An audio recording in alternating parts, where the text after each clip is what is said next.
दोस्तों, किसी के भी मन की बातें जानने के लिए 3 तरीके होते हैं, लेकिन इन तीनों तरीकों को समझना अति आवश्यक है। यदि आप इन तीनों तरीकों को समझ लेते हैं, तो आप किसी के भी मन की बातें बड़ी ही आसानी से जान सकते हैं, समझ सकते हैं। तो चलिए इसे एक बुद्ध कहानी के माध्यम से समझते हैं कि किस तरह से आप दूसरों की मन की बातें जान सकते हैं, समझ सकते हैं। बहुत समय पहले की बात है। एक छोटा सा गांव था। उस गांव में 2 भाई रहा करते थे। बड़ा भाई अंधा था, जिस कारण वो हमेशा घर पर ही बैठा रहता था, और छोटा भाई खेती किया करता था। लेकिन खेतों में अधिक जानवर आने से पूरी फसलें नष्ट हो जाती थी, जिस कारण छोटा भाई बहुत परेशान हो चुका था। तभी उसे एक तरकीब सूझी। एक दिन उसने सोचा, खेतों में से इन जानवर को भगाने के लिए क्यों ना मैं अपने बड़े भाई की मदद लूं। वैसे भी बड़े भैया अंधे हैं। अगर वह खेत में बैठे रहेंगे और जानवरों की आहट आने पर वो उन्हें जोर से चिल्लाकर भगा सकते हैं, जिससे हमारी फसलें बच सकती हैं। इसलिए उन्हें मैं खेत में बिठा देता हूँ। ये सब सोच विचार करने के बाद उसने अपने खेत में ही एक छोटी सी झोपड़ी तैयार की और अपने अंधे भाई को उस खेत में बिठा दिया और उनसे कहा, भैया, यदि कोई जानवर की आहट आपको सुनाई दे तो आप जोर जोर से चिल्लाना। ये सुनकर वो जानवर यहाँ से भाग जाएंगे और हमारी फसलें नष्ट होने से बच जाएगी। बड़ा भाई अपने छोटे भाई की बात मान लेता है और वो उस दिन से खेत में ही रहना शुरू कर देता है। जब भी किसी जानवर की आहट उसे सुनाई देती तो वो तुरंत जोर जोर से चिल्लाना शुरू कर देता, जिससे वो जानवर उसके खेतों से भाग जाते। ऐसा करते करते कई दिन बीत चुके थे। तभी एक दिन उसके खेत में एक हिरण भागता हुआ आता है और वह खेत के बांध को तोड़कर वहां से भाग गया। लेकिन उसी हिरण का पीछा करते हुए एक राजा भी उस खेत में आ पहुंचा। तभी राजा की नजर उस अंधे भाई पर पड़ती है। राजा उस व्यक्ति से कहता है, देखो, मैं यहाँ पर एक जानवर का पीछा करते हुए आया हूँ। क्या तुमने उस जानवर को यहाँ पर देखा है? इस पर वो व्यक्ति कहता है, हे राजन, मैं तो अंधा हूँ, मैं भला किसी जानवर को कैसे देख सकता हूँ। लेकिन मैं आपको इतना जरूर बता सकता हूँ कि जो जानवर मेरे खेतों से होकर भागा है वो आपके लायक नहीं है। आप उसके पीछे अपना समय यूं ही व्यस्त कर रहे हैं। राजा उस अंधे व्यक्ति की बात सुनकर बड़ा अचरज में पड़ गया। वो ये सोचने लगा कि आखिर ये तो अंधा है, फिर इसे कैसे पता कि जिस हिरन को मैं तलाश रहा हूँ वह हिरन मेरे लायक है ही नहीं। ये अंधा व्यक्ति मुझे कैसे बता सकता है? तभी राजा उस अंधे व्यक्ति से कहता है, कहीं तुम मुझसे झूठ तो नहीं कह रहे? एक तरफ तुम ये कहते हो कि तुम अंधे हो और दूसरी तरफ तुम ये भी कह रहे हो कि जो जानवर यहाँ से भागा है वो मेरे लायक नहीं है। इस पर वो अंधा व्यक्ति कहता है, हे राजन, जिसे आप एक हिरण समझ रहे हैं, असल में वो एक हिरण नहीं है, बल्कि एक हिरणी है, और वो भी गर्भवती है। और जहां तक मुझे ज्ञान है, मैंने कभी किसी राजा को किसी गर्भवती हिरणी का शिकार करते हुए नहीं सुना है। और इसी कारण मैं आपसे ये कह रहा हूँ कि वो हिरणी आपके लायक नहीं है। आप उसके पीछे अपना समय व्यर्थ ना करें। यह सुनकर राजा और भी अचरज में पड़ गया। वो ये सोचने लगा कि आखिर ये अंधा आदमी ये कैसे जान सकता है कि वो हिरणी है और गर्भवती है। राजा कुछ देर सोच विचार करने के बाद अपने सेनापति से कहता है, सेनापति जी, मुझे वो जानवर जिंदा चाहिए, क्योंकि मुझे यह पता करना है क्या वह हिरणी है और क्या वह गर्भवती है। क्योंकि यह अंधा आदमी बहुत विश्वास के साथ कह रहा है और मुझे इस बात की पुष्टि करनी है। यदि वह हिरणी हुई और गर्भवती हुई तो वह हमारे शिकार के लायक नहीं है, क्योंकि हम तो एक हिरण का पीछा कर रहे थे। इसलिए जाओ और पता करो कि क्या वो हिरणी है। सेनापति राजा से आज्ञा लेकर आगे की ओर बढ़ चलता है और कुछ देर बाद जब वह वापस लौट कर आता है तो वह राजा को कहता है, हे राजन, इस अंधे आदमी ने जो भी बातें कही हैं वो बिल्कुल सही हैं। वो एक हिरणी ही है और वह गर्भवती भी है। यह सुनकर राजा आश्चर्यचकित रह गया। उसे समझ नहीं आ रहा था कि आखिर अंधा आदमी कैसे पता कर सकता है कि वह जानवर एक हिरणी है, और तो और वह गर्भवती है। भला एक अंधा आदमी यह कैसे देख सकता है? यह कैसे जान सकता है? आखिर इसे यह कैसे पता चला? ऐसे कई सारे प्रश्न अब राजा के मन में उमड़ने लगे। अब राजा ने यह ठान लिया था कि मुझे इस बात की तह तक पहुंचना ही है कि आखिर यह अंधा आदमी कैसे जानता है कि वह जानवर एक हिरणी है। ये सोचकर राजा उस अंधे आदमी के पास जाता है और उस अंधे आदमी से कहता है, देखो, मैं ये तो नहीं जानता कि तुम सचमुच अंधे हो या नहीं, लेकिन मैं तुमसे एक बात जानने आया हूँ। क्या तुम मेरे प्रश्न का सही सही जवाब दोगे? इस पर अंधा व्यक्ति कहता है, हे राजन, आप जो कुछ पूछना चाहते हैं मुझसे पूछ सकते हैं, मैं आपको बिल्कुल सच सच जवाब दूंगा। इस पर राजा कहता है, देखो, एक तो तुम कहते हो कि तुम अंधे हो और दूसरी तरफ तुमने यह बता दिया कि जिस जानवर का पीछा मैं कर रहा हूँ वह एक हिरणी है, और तो और वह गर्भवती भी है। आखिर तुम्हें यह कैसे पता चला? तुम्हारे खेत में और भी तो जानवर आते होंगे, और भी तो जानवर यहाँ से गुजरते होंगे, फिर तुमने यह कैसे अंदाजा लगाया? तभी वह अंधा व्यक्ति राजा से कहता है, हे राजन, आप जिस हिरणी का पीछा कर रहे थे वही हिरणी जब मेरे खेत में आई, उसकी रफ्तार और उसके भागने की आहट से मुझे यह एहसास हो चुका था कि यह एक हिरणी है, और मेरे खेत की जो बांध है वह बहुत छोटी है, उसकी ऊंचाई ज्यादा नहीं है। यदि कोई हिरण होता तो उस बांध को बड़ी आसानी से लांघ जाता, लेकिन वह हिरणी इस बांध को तोड़कर भागी है, और यदि वह इस बांध को छलांग लगाकर पार करने का प्रयास करती तो इससे उसके बच्चे को खतरा होता, और इसी बात से मैंने यह पता लगा लिया कि वह गर्भवती है। इस कारण वह ज्यादा ऊंची छलांग न लगाकर मेरे खेत की बांध को तोड़ते हुए भाग गई। इस पर राजा के मन में एक और प्रश्न उठा। राजा ने कहा, किंतु तुम्हें कैसे पता चला कि वो एक हिरणी ही है, और भी तो कोई जानवर यहाँ पर आ सकते हैं? इस पर वो अंधा व्यक्ति कहता है, हे राजन, मैं पूरा दिन सुबह शाम यहीं पर बैठा रहता हूँ, और मेरी सुनने की शक्ति बहुत तेज है। मैं ये बाफ जाता हूँ कि कौन सा जानवर मेरे खेत में आया है, और उसी के आधार पर मैं जोर जोर से चिल्लाता हूँ ताकि वो मेरे खेत से भाग जाए और मेरे खेत की फसलों को नष्ट न कर पाए। राजा उस अंधे आदमी का ये जवाब सुनकर पूरी तरह से संतुष्ट हो चुका था। वो मन ही मन ये सोच रहा था कि आदमी भले ही अंधा हो, लेकिन ये तो बड़ा ज्ञानी मालूम पड़ता है। इस आदमी से कुछ ना कुछ तो काम निकलवाना ही चाहिए। ये विचार लिए हुए राजा वहां से वापस अपने महल की ओर लौट जाता है। राजमहल पहुंचते ही राजा उस अंधे व्यक्ति से कहता है, आप तो बड़े ज्ञानी व्यक्ति हैं, आपको किसी भी बात का पता बड़ी आसानी से चल जाता है। आज मैंने आपको यहाँ पर इसलिए बुलाया है क्योंकि मैं आपसे ये जानना चाहता हूँ कि मेरी पत्नी पतिव्रता है या नहीं। इस पर वो अंधा व्यक्ति कहता है, हे राजन, ये कैसा प्रश्न हुआ? इस पर राजा कहता है, मैंने आपसे बिल्कुल उचित प्रश्न किया है, मुझे इस प्रश्न का उत्तर दीजिए। इस पर वो अंधा व्यक्ति कहता है, हे राजन, ये सारी बातें जाने दीजिए। आपकी शादी को इतने साल बीत चुके हैं, और अब आप ये बात क्यों जानना चाहते हैं?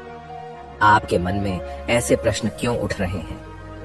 इस पर राजा जिद करते हुए कहता है, देखिए, आपको मुझे इस प्रश्न का उत्तर तो देना ही होगा। यदि आप मुझे इस प्रश्न का उत्तर नहीं देंगे तो मैं आपको मृत्युदंड दे दूंगा। राजा के मुख से यह बात सुनकर वो अंधा व्यक्ति कहता है, हे राजन, यदि आप इस प्रश्न का उत्तर चाहते हैं तो उसके लिए आपको मेरा एक काम करना होगा। राजा कहता है, बोलो, मुझे क्या काम करना होगा? इस पर व्यक्ति कहता है, इसके लिए आपकी पत्नी को मेरे साथ कमरे में अकेले छोड़ना होगा। उस अंधे व्यक्ति की यह बात सुनकर राजा पहले तो क्रोधित हो जाता है, लेकिन फिर कुछ सोच विचार करने के बाद वह उस व्यक्ति की बात मान लेता है और अपने सेनापति को आदेश देता है, सेनापति जी, इस व्यक्ति को और मेरी पत्नी को एक कमरे में कुछ देर के लिए अकेला छोड़ दे। सेनापति बिल्कुल वैसा ही करता है। अब राजा की पत्नी और अंधा आदमी एक कमरे में बंद हो चुके होते हैं। तभी वो अंधा आदमी राजा की पत्नी से कहता है, मुझे आपको छूना है। इस बात पर रानी अत्यधिक क्रोधित हो जाती है और उस अंधे आदमी को वो पकड़ पकड़ कर पीटने लगती है, कभी हाथों से तो कभी लातों से तो कभी पटक पटक कर। इस तरह से उन्होंने उस अंधे आदमी की खूब पिटाई की। उसके बाद किसी तरह से वह अंधा आदमी अपनी जान बचाकर वहां से भाग निकलता है और वह राजा के पास पहुंचता है और वह राजा से कहता है, हे राजन, आपकी पत्नी पतिव्रता नहीं है। ये बात सुनकर राजा अत्यधिक क्रोधित हो उठता है और राजा अपनी तलवार निकालकर सीधा अपनी पत्नी की ओर जाता है और क्रोधित होकर वह अपनी रानी से कहता है, रानी जी, आज मैं जो भी सवाल आपसे करने वाला हूँ उसका मुझे सच सच जवाब दीजिएगा, और यदि आपने एक शब्द भी झूठ कहा तो मैं आपका अभी के अभी सर धड़ से अलग कर दूंगा। तभी आगे वह राजा कहता है, मुझे बताइए, क्या आप पतिव्रता हैं या नहीं? इस पर रानी कहती है, हे राजन, आप भले ही मुझे जान से मरवा दीजिए, लेकिन मैं पतिव्रता नहीं हूँ। राजा यह बात सुनकर बहुत खुश हुआ, क्योंकि उस अंधे आदमी ने जो भी कहा था वह बिल्कुल सच था। यह बात सुनकर तुरंत ही राजा उस आदमी के पास पहुंचता है और आकर उस अंधे आदमी से कहता है, तुम्हें कैसे पता चला कि मेरी पत्नी पतिव्रता नहीं है? इस पर वह अंधा आदमी कहता है, हे राजन, बड़ी सीधी सी बात है।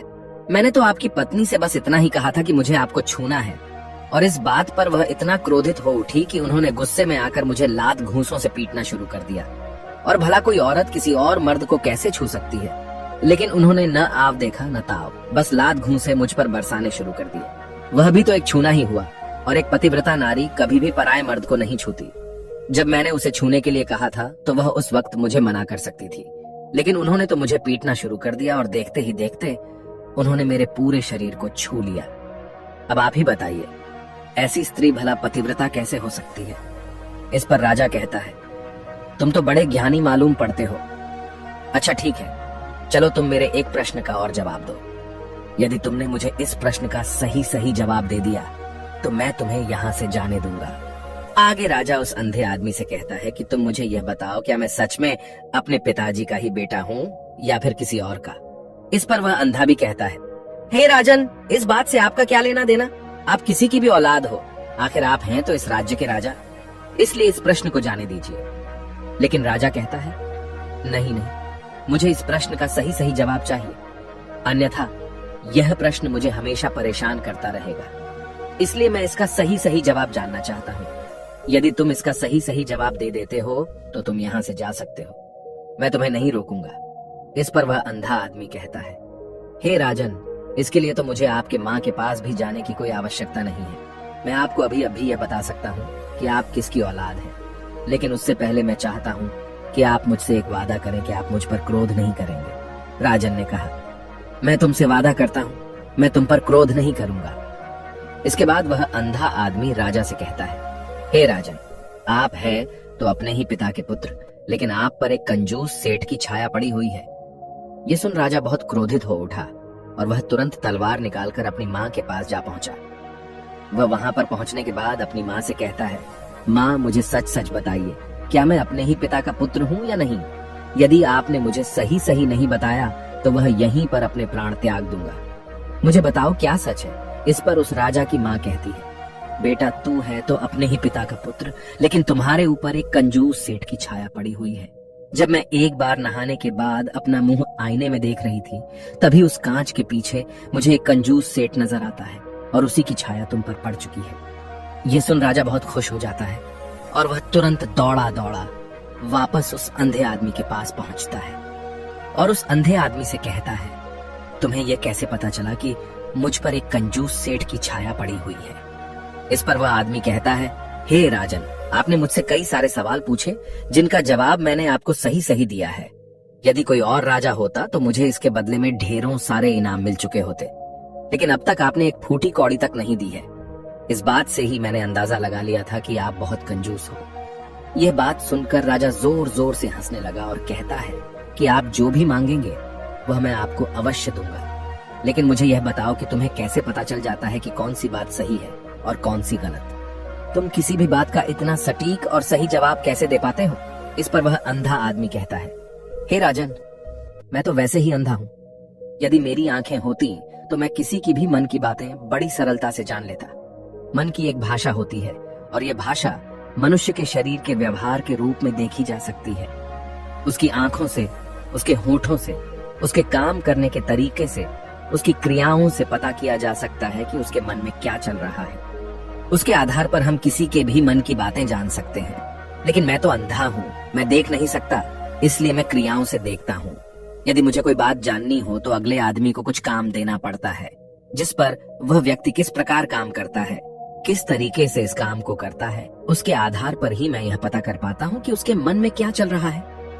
तभी वह राजा कहता है, तो क्या इसका अर्थ यह हुआ कि मैं भी किसी के मन की बातें जान सकता हूँ?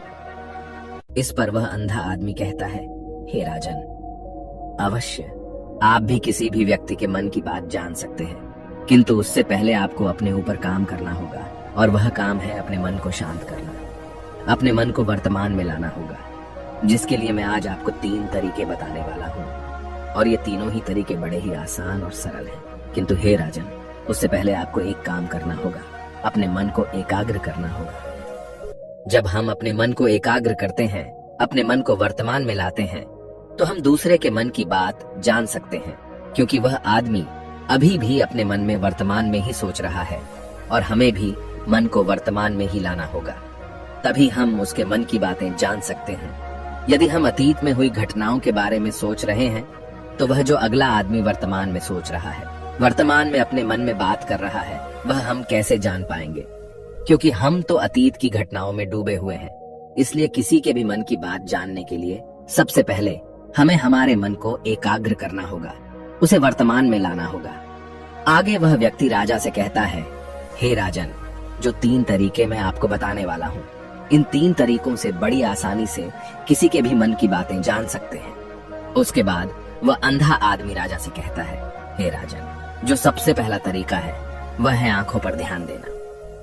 किसी व्यक्ति से बात करते वक्त उसकी आंखों में देखना, उसकी आंखों पर ध्यान देना जो सबसे ज्यादा जरूरी है, क्योंकि आंखें बोलती नहीं पर बहुत कुछ कह जाती हैं। यदि हम किसी व्यक्ति की आंखों के इशारों को समझना सीख जाएं, हम यह जान पाएंगे कि व्यक्ति के दिमाग में क्या चल रहा है, वह क्या सोच रहा है और अभी वह क्या करने वाला है। मेरे पास आंखें नहीं हैं, लेकिन मैंने अपने गुरु से यह विद्या सीखी है, क्योंकि बहुत सालों पहले मेरे पास आंखें थीं और मैं उस वक्त लोगों के मन की बातें केवल उनकी आंखों से ही जान लेता था। इसलिए यदि आप भी दूसरों की मन की बातें जानना चाहते हैं, तो आपको भी उनकी आंखों पर गौर करना चाहिए, जैसे कि उनका आकार कैसा है, वह कब, कहां और किधर देख रहे हैं। यदि उसकी आंखें यहाँ वहां घूम रही हैं, जब आप उससे बातें कर रहे हैं, तो वहां वह इधर उधर मोड़ रहा है, कभी ऊपर तो कभी नीचे या कभी आसपास, या फिर उसकी आंखें खुश नजर आ रही हैं या फिर आंखें निराश नजर आ रही हैं, जैसे कि चोर होता है। उसकी आंखों में जब हम देखते हैं तो हमें यह पता चलता है कि अगले आदमी ने कोई गलती की है। ठीक उसी प्रकार जब हम किसी चालाक व्यक्ति की आंखों में देखते हैं, तो आपको पता चलेगा कि उसकी आंखों में एक भाषा होती है। एक बहुत ही सीधा और आसान तरीका होता है। यदि आपको यह पता लगाना है कि सामने वाला व्यक्ति आपसे झूठ कह रहा है या फिर सही, तो आपको उसकी आंखों पर ध्यान देना अति आवश्यक है। यदि आपसे बात करते वक्त वह व्यक्ति अपनी आंखें यहाँ वहां घुमा रहा है, ऊपर नीचे, इधर उधर, दाएं बाएं, हर जगह देख रहा है, तो इसका अर्थ यह हुआ कि वह उस बात से निकलने का कोई रास्ता ढूंढ रहा है, वो कोई झूठ बना रहा है। यदि सामने वाला व्यक्ति आपसे कुछ झूठ कहने का प्रयास कर रहा है, तो वह आपसे नजर नहीं मिलाएगा। वह यहाँ वहां देखेगा, ऊपर नीचे देखेगा, लेकिन वह आपकी आंखों में आंखें डालकर कभी नहीं देख पाएगा, क्योंकि उसे डर है कि यदि उसने आपकी आंखों में आंखें डालकर देखी तो उसका झूठ पकड़ा जाएगा और लोगों को सच्चाई का पता चल जाएगा। और इसी प्रकार कुछ और भी भाषाएं होती हैं। जब आप किसी की आंखों में आंखें डालकर यह देखना शुरू कर देंगे कि उसके हाव भाव क्या है, ठीक उसी प्रकार चेहरे के हाव भाव होते हैं, जिससे हम मन की बातें बड़ी आसानी से समझ सकते हैं और इन्हें भी समझना बहुत जरूरी है। कभी कभी कोई व्यक्ति अपने चेहरे से जैसे आंख, होंठ और बहुत से कुछ अलग अलग व्यवहार करता है। यदि आप किसी व्यक्ति के चेहरे में गौर करेंगे तो आप आसानी से समझ पाएंगे कि वह व्यक्ति निराश है, जब व्यक्ति बहुत उदास है, या फिर वह बहुत खुश है, या फिर उसे कोई बहुत बड़ा दुख है। वह अपने अंदर क्या महसूस कर रहा है, ये सारी बातें हम उसके चेहरे के हाव भाव से पता कर सकते हैं। फिर चाहे इंसान जुबान से कुछ बोले या ना बोले, लेकिन आप उसके चेहरे से सब कुछ पता कर सकते हैं। आगे व्यक्ति राजा से तीसरा तरीका बताते हुए कहता है, हे राजन, इसी प्रकार तीसरी भाषा भी है, अर्थात तीसरा तरीका भी है, और वह है हाथों के इशारे और शरीर का व्यवहार। मन की बात समझने के लिए हमें हाथ के इशारे और शरीर के व्यवहार को समझना बहुत आवश्यक है। कोई व्यक्ति जब बात करता है तो आपने देखा होगा कि वो अपने हाथों को हिलाता रहता है, अपने हाथों से इशारा करता रहता है। बातों के साथ साथ अपना शरीर का जो व्यवहार है, अर्थात बॉडी लैंग्वेज, उसका भी पूरा उपयोग करता है, जिससे हमें यह पता चल पाता है कि वह व्यक्ति हमारी बातों पर कितना ध्यान दे रहा है और उसके मन में क्या चल रहा है। शरीर के व्यवहार को देखने के लिए उसके हाथ मटकाने, शरीर मटकाने और चेहरे पर बार बार हाथ लाने, हाथों का एक दूसरे से मसलना, ऐसी बहुत सी क्रियाएं होती हैं, उस पर हमें ध्यान देना अति आवश्यक है। मन की बात को समझने के लिए हमें शरीर के व्यवहार को भी समझना पड़ता है। यदि हम इन 3 तरीकों को सही तरीके से ध्यान देकर इन 3 तरीकों को अच्छे से समझ लेते हैं, तो हम बहुत जल्दी किसी भी व्यक्ति के मन की बातें बड़ी सरलता और सहजता से जान सकते हैं। इसलिए यदि आपको किसी के मन की बातें जानी हैं, तो आपको उसकी आंखों पर, उसके चेहरे पर, उसके शरीर के हाव भाव को और उसके हाथों को ध्यानपूर्वक देखना और समझना होगा, जिससे आप यह समझ पाएंगे कि आखिरकार उसके मन में क्या चल रहा है और वह क्या सोच रहा है। लेकिन उनसे पहले आपको अपने मन को एकाग्र करना होगा, शांत करना होगा और अपने मन को वर्तमान में लाना होगा। तभी आप उस व्यक्ति की इन सभी क्रियाओं पर ध्यान दे पाएंगे, उन्हें समझ पाएंगे। अन्यथा आप यदि अतीत की घटनाओं में व्यस्त हैं, भविष्य की योजनाओं में व्यस्त हैं, तो आप उस व्यक्ति के हाव भाव पर कभी ध्यान ही नहीं पाएंगे और न ही आप कभी यह समझ पाएंगे कि आखिर उस व्यक्ति के मन में क्या चल रहा है, वह क्या सोच रहा है।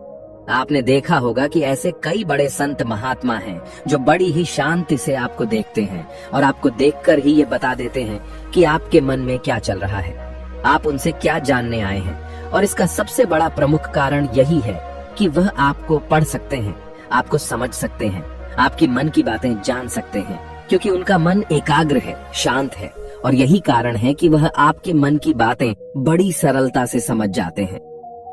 यदि आपने अब तक पूरी कहानी को सुना है तो मैं आपसे एक छोटा सा अनुरोध करना चाहता हूँ।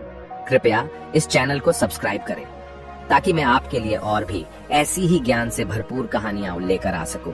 नमो बुद्धाय। मिलते हैं एक नई कहानी के साथ अगली वीडियो में।